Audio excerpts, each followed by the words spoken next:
राज्याचं अर्थसंकल्पीय अधिवेशन विरोधी पक्षनेत्याशिवायच होणार आहे.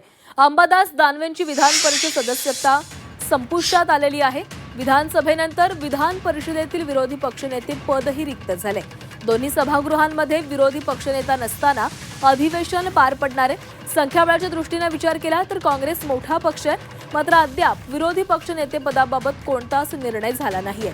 उद्यापासून महाराष्ट्र विधिमंडळाचं अर्थसंकल्पीय अधिवेशन सुरू होणार आहे. राज्याच्या इतिहासात पहिल्यांदाच दोन्ही सभागृह विरोधी पक्षनेत्याशिवाय अर्थसंकल्पीय अधिवेशन घेणार आहेत.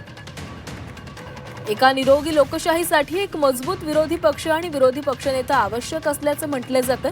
मात्र महाराष्ट्रात सध्या विधानसभा आणि विधान परिषद या दोन्ही सभागृहांमध्ये विरोधी पक्ष आणि विरोधी पक्षनेते पद रिक्त आहे, तर राज्यातील विरोधी पक्षातही म्हणावी तशी एकजूट दिसत नाहीये.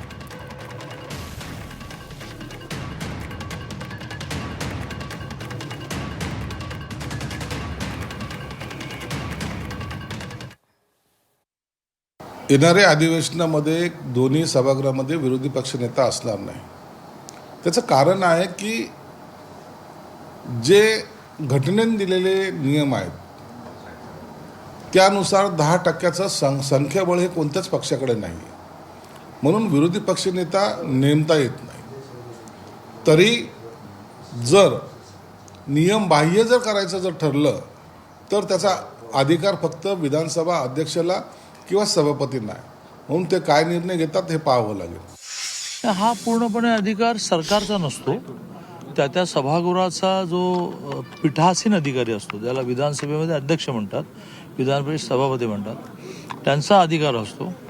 सरकारने त्यांना फक्त सुचवायचं असतं आणि त्यामुळे त्यांना काही टेक्निकल अडचणी आहेत. म्हणजे एकूण सभागृहाच्या संख्येच्या 1/10 संख्या ही कुठल्याच पक्षाकडे नसल्यामुळे ते बरेच दिवस या विषयात काही निर्णय करत नाही आहेत. पण ह्या अधिवेशनात काही मार्ग निघावा असं मला वाटतं. मला वाटतं विरोधी पक्ष नेता असावा म्हणून वाटतं. नाही, विरोधी पक्ष नेता असावा की नाही माहित नाही, पण विरोधी पक्ष असावा जो आता अगदीच दुर्बिणीतून शोधावा इतका छोटा आहे. आणि सत्ताधारी तेव्हाच नीट वागतात ज्यावेळेला विरोधी पक्ष हा लोकांचे प्रश्न अतिशय प्रभावीपणे मांडतो.